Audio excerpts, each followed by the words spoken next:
What's up, Scrappy peeps? It's Adele from Inkie Quill, and welcome to episode 11 of Buy It and Try It, where I show you a little haul of goodies for the first minute of video, and then we use them on a project.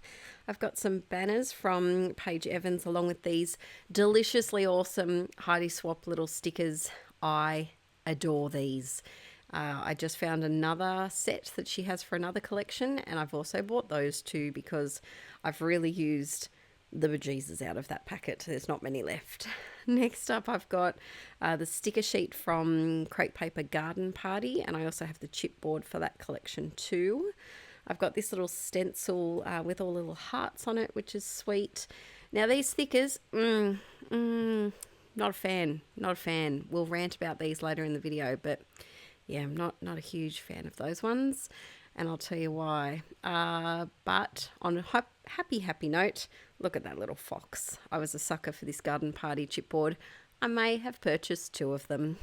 I bought 2 so that I could pop one straight away in Violet's baby album kit, which I am getting together, kind of. It's halfway there, I would say.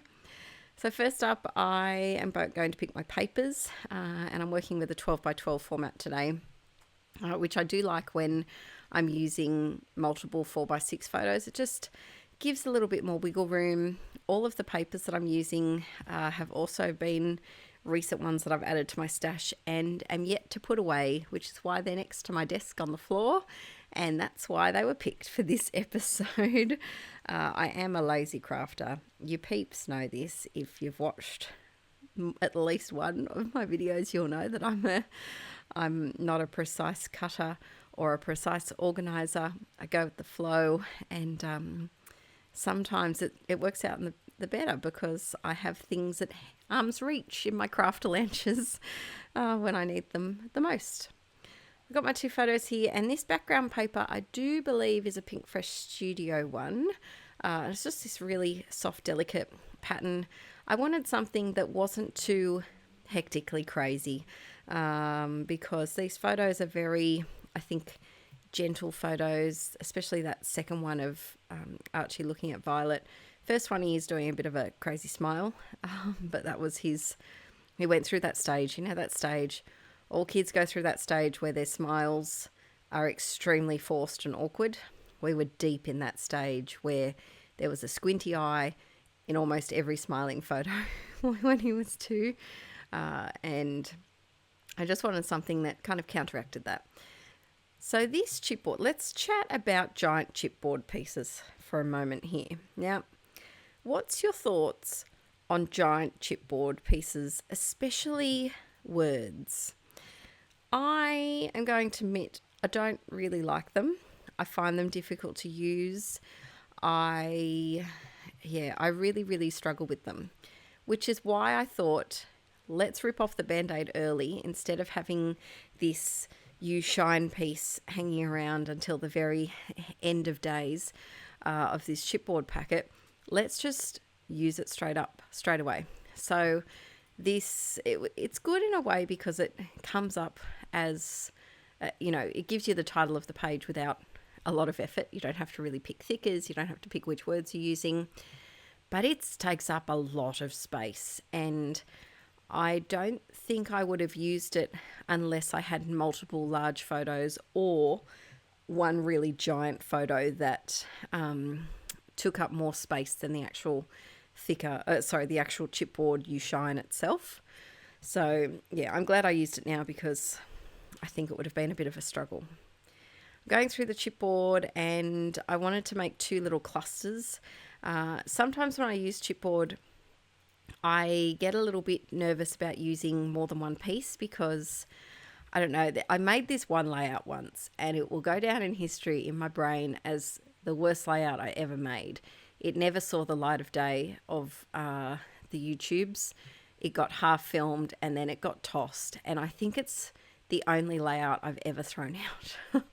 But I don't know what got over me, but I used almost half a packet of chipboard on one page, and the weight of this thing, and it was just so much visually that I couldn't stand to look at it. And I think I'm slightly scarred from that experience. So using more than one you know, significantly sized piece of chipboard on a page, I get a bit nervous, but I added a few little cupcakes here. Next up, I had to figure out a way to use the stencil. So I mixed together some texture paste, Liquitex texture paste, with some pink paint. And then, of course, I always mix up too much texture paste. If I do this technique, I always have too much. And so I grabbed my Jamie journal, which is an altered book journal, slopped some in there, and then I grabbed my Dilutions journal, which, peeps, if you don't follow my second channel, Let's Get Inky, it's very exciting. I've got 1 page left to go in it, and I'm so excited. And then, just to top everything off, I grabbed my denim journal, which is another journal I've been working with over on Patreon a little bit.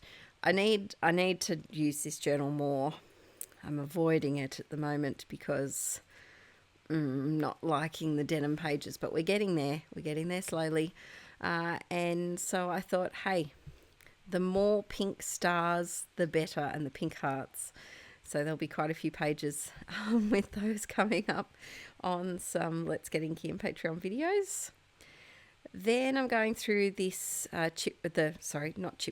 cardstock stickers.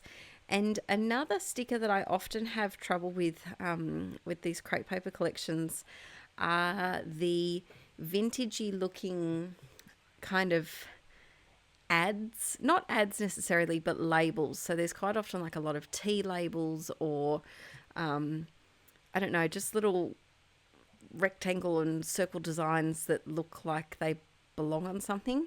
And that Wildflowers one reminded me of that.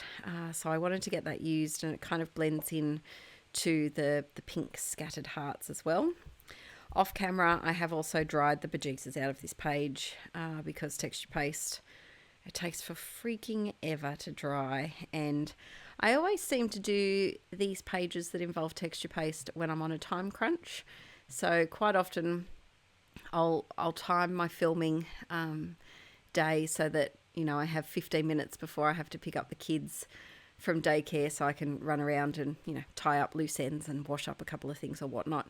But it always seems to be texture paste is the last layout of the day. And I don't know if I do that subconsciously because I don't want to face the housework and, you know, witching hour of the children coming home from 5 to 7 o'clock at night time. But it always seems to be the final page that I make. And I procrastinate from picking the kids up. But I do. There's no set time, so don't worry. It's not like they're waiting at the gate for me. It's just my own time that I put in my head that I usually pick them up at. Back on track with the page. For the label, I just felt like there was a lot going on this page, and I wanted to do a bit of writing and didn't really have a label that matched what I wanted that was subtle enough. So I just actually chopped up some packaging. It was probably a Pink Fresh sticker sheet that I would have had floating around in my crafter lunches, and I just chopped it into a rectangle, added a little roller stamp, and then did my journaling with my Pilot G207 pen. And then I did add this label here, and the tricky thing with some of the crepe paper cardstock labels is that they don't dry quickly. So I did use my heat gun then to just to dry it off and make sure that I didn't smudge it. All right, let's talk these letters. Oh, this pack of thickers. It really bothers me how they're so multicolored. I can't handle it. I've chatted a bit before about my problem with multicolored alphabets. My brain just doesn't seem to let them work. And I think this is even worse, having words that are very contrasting colors. It's not working in my brain. So I'm going to admit it here. The pack of thickers that you saw, most likely they will all be treated like this and covered with a paint pen so that they're all made a uniform colour of some sort. But hey, this is my challenge for you this week. If you have a certain product or an embellishment that doesn't work for you and how you scrap, chop it, change it, paint it, make it your own so that you can actually use it and it doesn't just sit on your shelf. All right, peeps, don't forget to give this video a thumbs up. I'm running out of time. I'll see you next week. Bye.